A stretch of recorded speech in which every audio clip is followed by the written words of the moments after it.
Youth destination के digital platform पे आप सभी का स्वागत है। थैंक यू मेरा सर। नाम अश्वनी है, विवेक सर हैं, मनीष सर हैं। Thank you sir. आज की इस परिचर्चा में हम डिस्कस करने जा रहे हैं pre in one shot program के बारे में।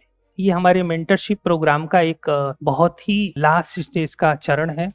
जो हमारे स्टूडेंट मेंटरशिप के हैं वो अपने लास्ट 100 डेज वाले प्रोग्राम पे आ गए हैं। ऑफिस में इंक्वायरी में बहुत सारे बच्चे आ रहे हैं जो कह रहे हैं कि सर अब से क्या हम इस प्रोग्राम को ज्वाइन कर सकते हैं क्या। रिसेप्शन पे कॉल आ रहे हैं, उन लोगों की भी क्वेरी है कि क्या जो ये 100 डेज का प्रोग्राम है लास्ट वाला हमारा, इसको हम अगर अब से ज्वाइन करें तो क्या इस प्रीलिम्स को हम क्वालिफाई कर पाएंगे क्या।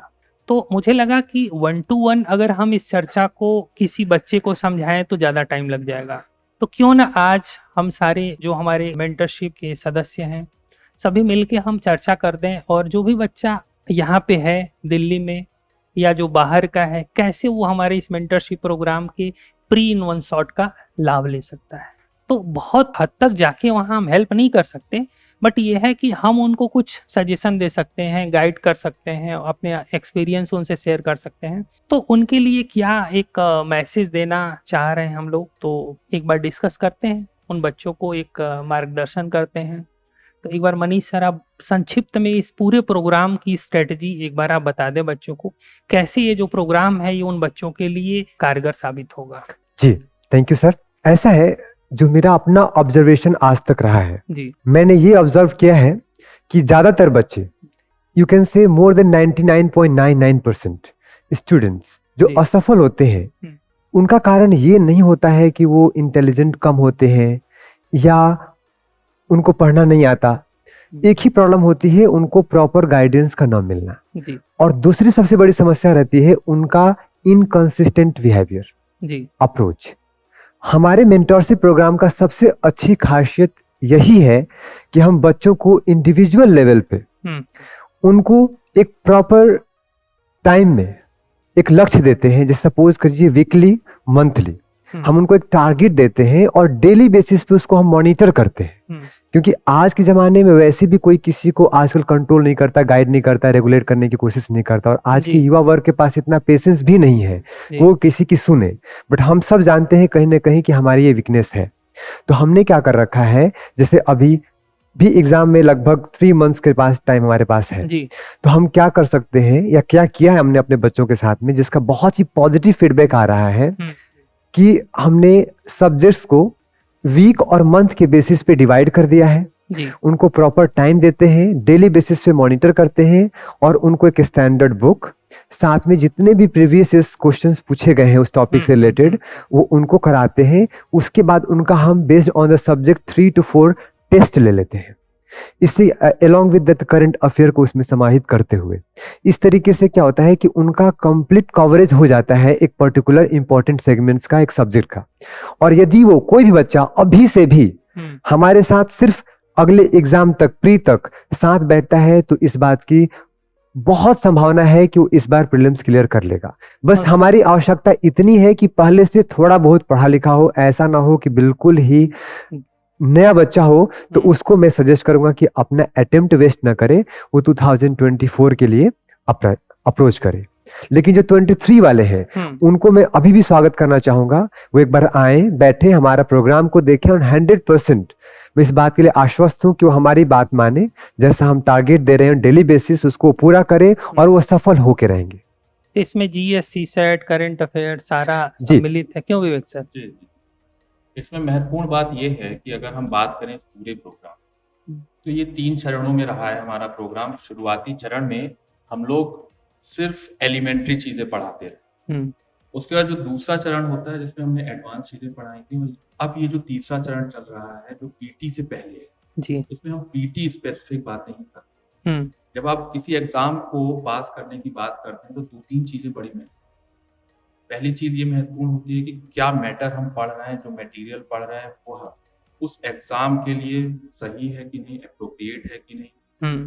उस मैटर्स में भी कितनी चीजें ज्यादा इंपॉर्टेंट हैं एग्जाम के लिए और कितनी कम चीजें, इसमें अगर हम अंतर कर पाएं और उन्हें बता पाएं तो ये दूसरी सहायता। तीसरी बहुत महत्वपूर्ण बात होती है कि आप एक रेगुलर बेसिस पर उसका रिवीजन कर पा रहे हैं, आप प्रॉपर टेस्ट दे रहे हैं कि नहीं, आपके जो डाउट्स आ रहे हैं वो क्लियर होते जा रहे हैं ये सारी चीजें ऐसी महत्वपूर्ण चीजें होती हैं, ये वो ब्लॉक्स होते हैं जो हमेशा, वो गैप्स होते हैं जो हमेशा छूट जाते हैं, उन्हीं गैप्स को भरने का प्रयास। निसंदेह एक बात जरूर मानिए, वो आज की स्थिति है यूपीएससी को लेकर, निश्चित ही इतना मटेरियल है, इतने अच्छे टीचर्स हैं कि एक बच्चे के पास वो सारी सामग्री है जो आज से 5 साल पहले इमेजिन भी नहीं किया जा सकता। लेकिन आज जो सबसे बहुत महत्वपूर्ण या सबसे महत्वपूर्ण आप कह सकते हैं जो आवश्यकता है उसके लिए, वह यह है कि उन्हीं सामग्री में से कोई इन्हें बताए कि सबसे अच्छा क्या है, कितनी चीजें पढ़नी है, कितनी चीजें छोड़नी है, कितने समय में पढ़नी है, रिवीजन का क्या अंतराल होना चाहिए, और कहीं अगर डाउट्स है उसको भी क्लैरिफाई कोई कर सके।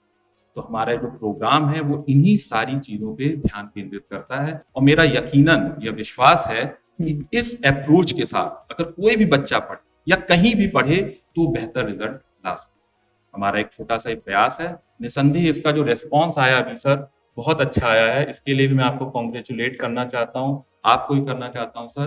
तो मैं ये देखता हूँ कि यह जो प्रोग्राम है वस्तुतः यही भविष्य की नींव रखेगा, आगे आने वाले जो पढ़ाई की पूरी संरचना है उसे भी। सबसे अच्छी बात सर जो मुझे यहाँ पे फील हुआ वो ये हुआ कि बच्चे अपना प्रिपरेशन तो कर रहे होते हैं, जब वो कुछ टॉपिक में फंसते हैं, लाइक उनकी कॉन्सेप्चुअल क्लैरिटी नहीं होती है, तो फिर वहां से उनकी नेगेटिव चिंतन जो होता है, थिंकिंग शुरू होती है। उसी वक्त अगर कोई टीचर, कोई मेंटर उसको प्रॉपर गाइड कर दे, उसकी कॉन्सेप्चुअल क्लैरिटी लेकर के आ जाए, और साथ ही साथ उसको बताए कि इस टॉपिक को कितनी गहराई तक पढ़नी है। इतना भी नहीं, जैसे कोई पौधा है तो उसमें अगर पानी पटाना है तो अगर कम पानी दोगे उसको तो उसका ग्रोथ प्रॉपर नहीं होगा, ज्यादा दोगे आप तो सड़ सकता है। ठीक वैसे ही यूपीएससी में ये भी बहुत जरूरी है, बच्चों को पता होना चाहिए कि हमें एफर्ट कितना करना है, किस गहराई तक जानी है। ज्यादा करोगे तो रिसर्चर बन जाओगे, लेक्चरर बन जाओगे, साइंटिस्ट बन सकते हो, बट यूपीएससी नहीं होगा। कम करोगे तो अगेन नहीं होगा। सो एक जो बैलेंस और रियल टाइम उनका प्रॉब्लम सॉल्व जो होता जा रहा है वो यहाँ की बेस्ट है। और सबसे अच्छी बात क्या है कि यहाँ पे जितने भी लोग हैं ये सबके पास मोर देन 10 इयर्स का एक्सपीरियंस है, और सबको पता है कि हमें किस टॉपिक में कौन सा सेक्शन ज्यादा इंपॉर्टेंट है। और जैसे अब हमारे पास टाइम कम है तो क्या हमें पूरी की पूरी मॉडर्न हिस्ट्री पढ़ने की आवश्यकता है, क्या पूरा मेडिवल हिस्ट्री पढ़ने की आवश्यकता है, या उसके कुछ इंपॉर्टेंट सेगमेंट्स है, हम किन सेगमेंट्स को किस सोर्स से कितने समय में कर ले, अगर इसका कोई प्रॉपर गाइडेंस मिल जाए तो अनायास वो बच्चा निकाल सकता है। सो यही सबसे बड़ी चुनौतियां आज के हमारे जो एक्सपीरियंस में देखने को मिलती है, जिसका समाधान हम यहाँ पे कर रहे हैं। और मुझे बहुत खुशी हो रही है कि हमारा स्टार्ट किए हुए कुछ समय होने के बावजूद भी अभी प्रतिदिन कई सारे बच्चे हमसे आकर ज्वाइन कर रहे हैं। हमें इस बात के लिए हम काफी उत्साहित हैं, और हम चाह भी रहे हैं कि हर वो छात्र जिनके साथ किसी भी तरह की समस्या क्यों ना हो वो हमारे पास आए, चाहे उनका कॉन्सेप्चुअल क्लैरिटी समस्याएं हो या फाइनेंशियल प्रॉब्लम की वजह से शायद वो ना कर पा रहे हो, आपकी कोई भी चुनौतियां हो आप हमारे पास आए। हमारा एक ही लक्ष्य है, आपको किसी तरीके से आपके सपनों को पूरा कराना। जो भी होगी छोटी मोटी समस्याएं वो हम आपस में बैठ के देख सकते हैं, लेकिन आप अपना कीमती समय व्यर्थ ना करें, यही मेरा आग्रह है मेरे छात्रों से। जैसे सर ने एक बहुत अच्छी बात कही, उसमें इन्होंने एक बात बोली कि एक ही सब्जेक्ट, एक ही टॉपिक को कितनी गहराई तक हमें जानना है। देखिए, जब आप किसी विषय की बात करते हैं तो निश्चित ही मेरा मानना यूपीएससी के प्रोस्पेक्टिव से मैं बात करूं, उसके 3 चरण होते हैं। एक पहला चरण होता है जो इसेंशियल चीजें, कीवर्ड्स हैं, वो हमें पता ही होने चाहिए, वह डेफिनेशन और वो कॉन्सेप्ट हमें जानना बहुत जरूरी है। उसके बाद उससे रिलेटेड कितनी जो करंट में चीजें चल रही हैं या कितनी फैक्ट्स हमें जानना जरूरी है, क्योंकि हमें यूपीएससी की परीक्षा पास करनी है, ना कि हमें रिसर्चर बनना है या फिर हमें कोई ग्रेजुएशन पोस्ट ग्रेजुएशन की परीक्षा पास करनी। तो उसके यूपीएससी परीक्षा के स्पेसिफिक उस टॉपिक को कितना अंदर जाकर जानना है और कितनी चीजें नहीं जाननी है, यह बच्चों के सामने यह सबसे बड़ी चुनौती होती है, इस बात को पता कर। तो चूंकि हम सभी जो इसमें जुड़े हुए हैं बड़े ही अनुभवी लोग हैं, सर हैं, तो इस बात की हम लोग इसी चीज को सबसे ज्यादा बच्चों को बताते हैं कि इतनी चीजें जानिए, इतनी चीजों को आप अंडरलाइन करके पढ़ लीजिए, इतनी चीजों को आप नोट्स बना लीजिए, इतनी चीजों को आप इस बुक से पढ़ लीजिए, या कुछ चीजों के लिए आपको अगर गूगल की जरूरत है तो उसे गूगल भी कर लीजिए। तो ये सारी जो बातें हैं जो बच्चा अपनी एक कक्षा में नहीं प्राप्त कर पाता है या फिर अपने एक रूम में जहाँ पे वो अध्ययन करता है, तैयारी करता है, वो नहीं प्राप्त कर पाता है, वह सारी चीजें हम उन्हें प्राप्त करवाने की कोशिश यहाँ पर कर रहे हैं। सबसे अच्छी बात सर ये है, जैसे विवेक सर, अश्विनी सर, या मैं खुद भी, हम लोगों को मोर देन 8 to 9 ईयर्स का एक्सपीरियंस तो इस फील्ड का है ही। जी। और हम लोग वो ऑलमोस्ट ऑल ओवर इंडिया पढ़ा करके आ चुके हैं, माहौल देख कर आ चुके हैं। यूथ डेस्टिनेशन आईएएस का जो ये इनिशिएटिव है, मेंटोरशिप प्रोग्राम, जिसमें कि बच्चों को 2-2 क्लासरूम, बाकायदा library along with the teachers, more than 5 teachers यहाँ पे ऑल टाइम अवेलेबल होते हैं। बच्चों को सुबह 8 बजे से लेकर के रात को 10 बजे तक जो यहाँ बैठ कर पढ़ने का मौका मिलता है। मैंने ये चीजें पूरी इंडिया में कहीं भी नहीं देखा है, और यही यहाँ का सबसे बड़ा स्ट्रेंथ है कि कोई कितना भी, जैसे घर पे क्या होता है कि आपको कई तरह का डिस्ट्रैक्शन होता है, और रियल टाइम आपके जो चैलेंजेस आते हैं, प्रॉब्लम्स आती हैं, कॉन्सेप्चुअल क्लैरिटी करने की आवश्यकता होती है, जो नहीं कर पाते हैं, जो यहाँ पे हो जाता है। तो ये सबसे यहाँ का मुझे अद्भुत बात लगा और सबसे अच्छी चीज लगी। तो कोई भी छात्र अगर यहाँ पे आ करके अपना 8 से 10 घंटा समय दे, पूर्णतः पूरे हृदय से अगर प्रिपरेशन करे और सही मार्गदर्शन में करे, जो टीचर्स कह रहे हैं उनको फॉलो करे, तो कोई वजह बचता है सर, आपको लगता है कि उसका नहीं होगा एग्जामिनेशन? होना ही होना है। बस उनकी कंसिस्टेंसी हम लेकर के आएंगे, गाइड उनको हम करेंगे, क्या पढ़ना है, कैसे पढ़ना है, कितना पढ़ना है, कब तक पढ़ना है, सब करेंगे। बस उनको क्या है कि हमें हमारी बातों को मानते हुए पढ़ना है, और रिजल्ट निश्चित उनका है। हमने और सर ने, आपने, हम लोगों ने इतना अनुभव देखा है, और मोर देन 50 स्टूडेंट्स जो इन्होंने फॉलो किया, सिलेक्ट ऑलरेडी हो चुके हैं। ऐसा भी नहीं कि कोई नया है।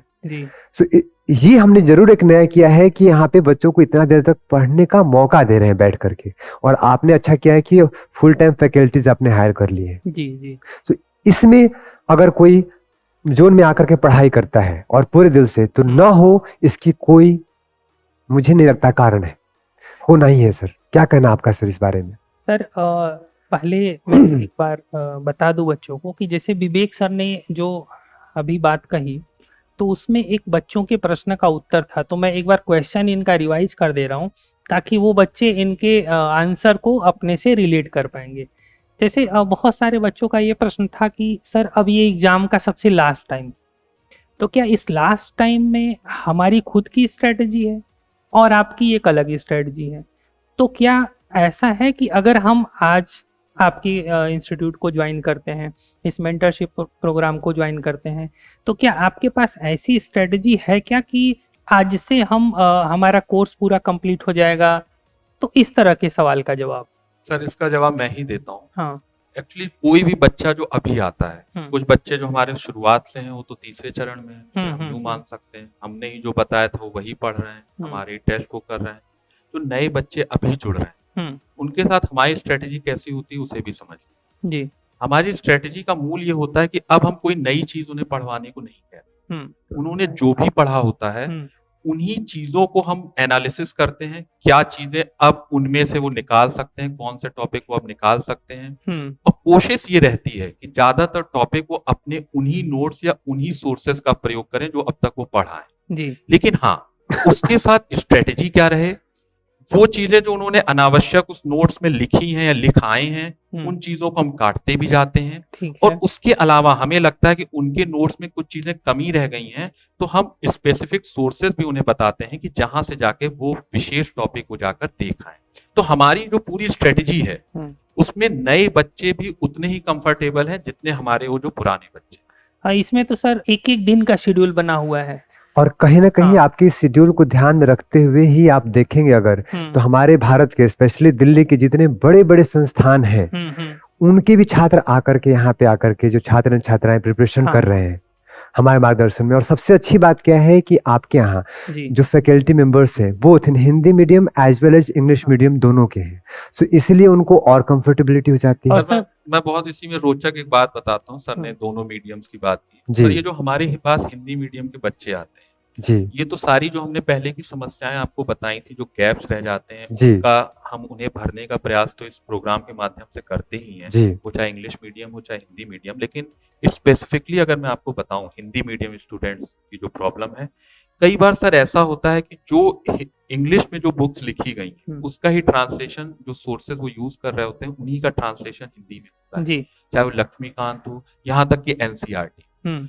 तो सर कई बार होता क्या है, जो ट्रांसलेशनल मिस्टेक्स होती हैं, जो अनुवाद करते वक्त जो गलतियां होती हैं, वह हिंदी का बच्चा, शुरुआती बच्चा हो या फिर अनुभवी बच्चे भी हो सर, वो नहीं पकड़ पाते। जी।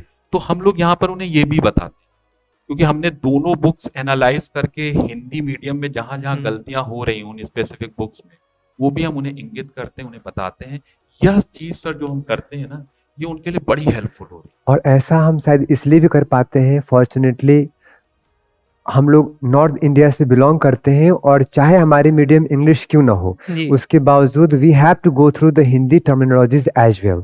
सो as we are going through that all the time, so for us it has really become very easy to deal with both the students, whether of English medium or Hindi medium. So it's really very wonderful experience right here, उन दोनों के लिए भी, बच्चों को और हमारे लिए भी. So it's really great. तो यहाँ जो भी स्टूडेंट इस वीडियो को देख रहे हैं, उनको कहीं भी ऐसा सोचने की ज़रूरत नहीं है कि ये प्रोग्राम सिर्फ हिंदी मीडियम के लिए है या इंग्लिश मीडियम के लिए है। यहाँ आप मेंटरशिप में आप देखेंगे कि हिंदी मीडियम, इंग्लिश मीडियम दोनों बच्चे साथ साथ में बैठ रहे हैं। जो हमारी फैकल्टी है, हिंदी मीडियम की भी फैकल्टी है, इंग्लिश मीडियम की भी फैकल्टी है। जो कंटेंट उनको दिया जा रहा है वो हिंदी इंग्लिश दोनों में है। तो यहाँ इस टाइप का माहौल ही नहीं है कि हिंदी वाला बच्चा अपने आप को कंफर्ट ना फील कर पाए। तो इंग्लिश हिंदी बोथ स्टूडेंट जो हैं यहाँ पे एकदम कंफर्ट फील करेंगे, कहीं से कोई इशू नहीं होगा। उनको हिंदी इंग्लिश का पेपर, टेस्ट, सारी चीज़ें उनको फैकल्टी, सारी चीज़ें उनको प्रोवाइड कराई जाती है। एक चीज़ मैं और बताना चाहूँगा कि जो यूथ डेस्टिनेशन संस्था है, आज की डेट में जो भी स्टूडेंट है, अगर किसी स्टूडेंट का ज्योग्राफी का कोई सेक्शन वीक है, सीसैट का कोई सेक्शन वीक है, तो आज के डेट में हम बिल्कुल भी पीछे नहीं हट रहे हैं। अगर ज़रूरत उनको पड़ रही है तो हम रिकॉर्डेड वीडियो लेक्चर भी उनको प्रोवाइड करा रहे हैं उसी में। ऐसा कहीं नहीं होगा कि प्रोग्राम में उसका मेंटरशिप में एडमिशन हो, हम उनको क्लास के प्रोग्राम के बारे में कैसे दिखाएं। बट यहाँ पे क्या है, हमारा टारगेट ही है कि हम कैसे उनको रिजल्ट, उनके रिजल्ट पे विद टाइम हमने एक नई चीज और यहाँ पे एक्सपीरियंस किया कि बहुत सारे छात्र कई सारे संस्थान में पढ़ चुके हैं, यहाँ आते हैं, टेस्ट सीरीज कर चुके हैं, हर चीज। उनका एक क्वेश्चन होता है कि सर अक्सर हम इसको पढ़ते हैं और भूल जाते हैं, याद नहीं रख पाते हैं। लेकिन रिसेंटली जब उनके साथ हम लोगों ने काम किया तो हमें एक नया अनुभव हुआ। अब वो स्पेशली आते हैं, चाहे उनका कितना भी अच्छा कमांड क्यों ना हो, उनका फीडबैक ये होता है कि सर ज्यादा है, पता है आपके साथ बैठ के, आप लोगों के साथ बैठ के हम सिर्फ उसको डिस्कस कर लेते हैं तो हमेशा के लिए हमें याद हो जाता है। Exactly, ना उनका कॉन्फिडेंस लेवल ऊंचा होता जा रहा है। सर जब हम बात करते हैं पढ़ाई लिखाई की तो निश्चित उसमें बहुत सी मेथोडोलॉजी काम करती जी। है। ये जो क्लास वाली जो मेथोडोलॉजी है ये सिर्फ एक तरीका होता है जी। सबसे ज्यादा जो आपका ज्ञान आपका बनता है, यानी जो इन्फॉर्मेशन आपकी नॉलेज के रूप में तब्दील होती है, वो सबसे ज्यादा तभी होती है जब आप इंटरेक्टिव होते हैं। जी। तो ये जो हमारा पूरा प्रोग्राम है उसकी मूल भावना ही ये है कि बहुत ज्यादा इंटरेक्टिव हो आप अपने टीचर्स से, अपनी फैकल्टी से, अपने मेंटर्स के साथ। दूसरी चीज, वो सारी मेथोडोलॉजी हम बच्चों से डिस्कस भी करते हैं कि कैसे याद करना है, कैसे रिटेंशन करना है, कैसे कीवर्ड्स को पकड़ना है, कहाँ पे डेफिनेशंस को याद करना है, कहाँ पे कॉन्सेप्ट को कैसे पढ़ना है, उसको कैसे चार्ट में डालना है, कैसे टेबल में डालना है। क्योंकि जब आप याद करने जाते हैं, अगर आप पुस्तक को पढ़ेंगे पूरा शुरू से लास्ट तक, जब लिखी हुई बातें होती हैं उसे अपने दिमाग से प्रोजेक्ट करने के लिए हमें एक रिप्रेजेंटेशन चाहिए होता है, एक तरीका चाहिए होता है। टेबल के फॉर्म में हो सकता है ना जी। वो फ्लो चार्ट के माध्यम से हो सकता है जी। और उसका प्रॉपर रिवीजन, ये जब सारी चीजें आप इंक्लूड करते हैं तभी हम मानेंगे कि इतना बड़ा जो सिलेबस है बच्चा इस स्थिति में पहुंचेगा, उस पूरे सिलेबस को अपने अंदर वो समाहित कर पाए और जरूरत आने पर, जब यानी कि जब एग्जाम है तो उसको वो उसका प्रयोग कर पाए। क्योंकि एक चीज याद रखिए सर जी, कहा जाता है, एक बहुत प्रसिद्ध कहावत भी है कि पुस्तक में लिखी हुई विद्या तो दूसरे को दिया गया धन काम नहीं आता समय के। इसलिए पुस्तक में जो चीज लिखी है उसे आपको अपना बनाना और उसका एक तरीका होता है। आप सिर्फ क्लास में बैठे हैं, जो लेक्चर्स हो रहे हैं बस लिखते जा रहे हैं, किताब अंडरलाइन करते जा रहे हैं, तो निसंदेह आप मानिएगा कि वो चीजें आपकी अपनी नहीं बनती। उसके लिए कुछ आपको अप्रोच अपनी बदलनी होती है और हम यहाँ इसी अप्रोच के साथ काम करते हैं। तो मुझे लगता है कि इन्हीं बातों को हम कुछ 2 पॉइंट ऐड कर दूं कि जो भी आप पढ़ें कोशिश करें कि वो आपके व्यक्तित्व का हिस्सा बनता जाए जी। और साथ में इस बात का ध्यान रखें कि जो आप पढ़ रहे हैं तो सिर्फ आपका ज्ञान का पहला स्तर कि मैं जान गया यहाँ तक सीमित ना हो, उसका दूसरा स्तर तक आए कि आप अपने आप को व्यक्त भी कर सकें, एक्सप्रेस भी कर सकें, चाहे वो बोल करके हो या लिख करके हो। और इतनी ही आवश्यकता है हमारी यूपीएससी एग्जामिनेशन के लिए। तीसरी एक और होती है स्तर ज्ञान की, वो होती है इम्प्लीमेंट करना, अपने व्यवहारिक जीवन में उसको लागू करना। वो आपको ट्रेनिंग लवासना में दिया जाएगा। तो होप कि कम से कम हम लोग दूसरे स्तर तक तो ले आते हैं कि जो भी पढ़ते हैं वो उनके व्यक्तित्व का हिस्सा बन जाता है, और साथ ही उनको हम कुछ ऐसे टेक्निक्स बताते हैं जिससे कि वो उनको भूल ना पाए, वो उनको आत्मसात करके लंबे समय तक रखें, at least till examination, to be frank. मुझे लगता है अब तक आप सभी ने इस पूरे कार्यक्रम को समझा होगा, और इससे रिलेटेड अभी भी आपके पास कोई क्वेरी है तो आप कमेंट सेक्शन में क्वेरी पूछ सकते हैं, या फिर हमारे ऑफिस में आप सीधे संपर्क कर सकते हैं। इसी के साथ हम सभी मनीष सर और अश्विनी सर आप लोगों का अभिवादन भी करते हैं और आपको शुभकामनाएं भी प्रेषित करते हैं आपकी आगे आने वाली परीक्षा की। धन्यवाद। Thank you sir. एक शब्द मैं कहना चाहूंगा आखिरी में अपने छात्रों के लिए कि हमेशा याद रखिए कि कोई भी काम पहले किसी ने भी अगर किया है, उस काम के होने की अब भी कोटि कोटि संभावनाएं हैं, और यदि किसी ने भी किया है तो आप भी कर सकते हैं। बस इस बात का विश्वास रखिए और हो सके तो हमारा साथ रखिए, आपकी सफलता निश्चित है। धन्यवाद। Thank you sir.